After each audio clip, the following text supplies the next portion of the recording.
Hi everyone and welcome back to Artful. It's nearly Halloween and in celebration of that spooky season, we're going to be using our black ink to paint a haunted house. So follow along to this tutorial if you dare.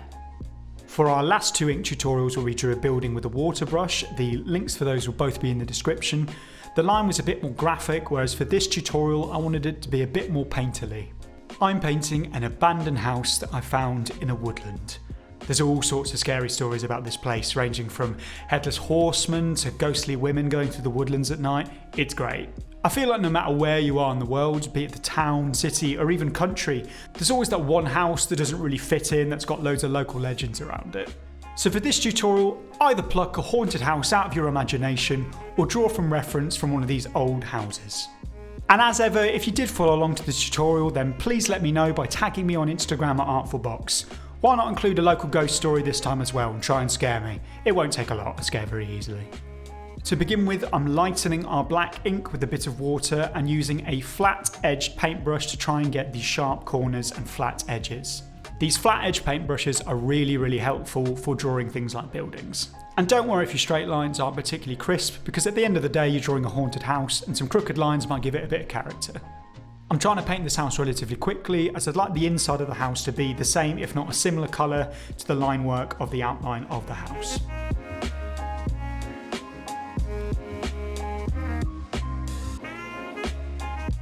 I'm adding a bit more water to the ink to get this lovely light wash of the grass from the back and the front of the house. Now ink dries pretty quickly, so it allows for this quite spontaneous and expressive mark making. I'm using one of these smaller brushes to add in details such as tiling on the roofs, and once that initial flat layer is dry, we can add a bit more ink to our brush to give it a bit more depth and shadow. I think ink is the perfect medium to use if you're drawing or painting something this atmospheric. Really puts me in a good Halloween mood. As ever, be mindful about what direction the light is coming from. So I'm imagining some pale moonlight hitting the haunted house from the right, which is why I'm painting in some of my shadow into the left of the building.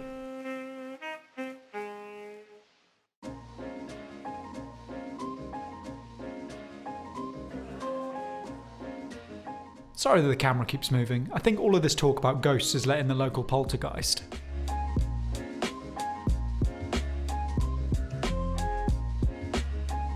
Using the dry brush technique, i.e. letting the water dry out as you go along, you can add this interesting texture for the grass in front of the building. Adding a bit of water to my finer brush, I can now start to apply some smaller, finer details such as the window panes. Adding a bit more ink to my brush, I'm adding a bit of shadow around the windows and the doors. I like the idea that there's someone in the house.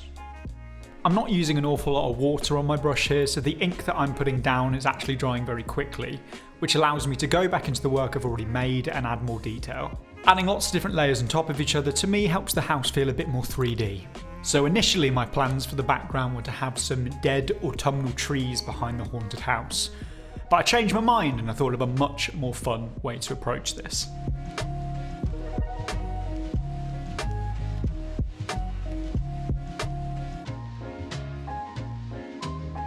I've added a lot of water onto my brush to wet the background, and then dropping a bit of black ink into it, you can see how that ink disperses in the water. I feel like it's just a more interesting way to colour the background of our nighttime haunted house scene. I mean, you could just use a large brush to colour it in a flat colour, but I don't think it'll be as dynamic or as engaging.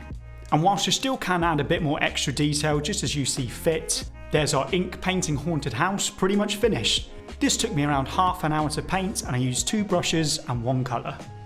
Leave a comment down below to let me know how you got on painting your own haunted houses, and why not tell me a local ghost story as well. It is Halloween after all. If you want to see some of our earlier tutorials, then like and subscribe to our YouTube, and why not treat yourself and visit artful.co.uk.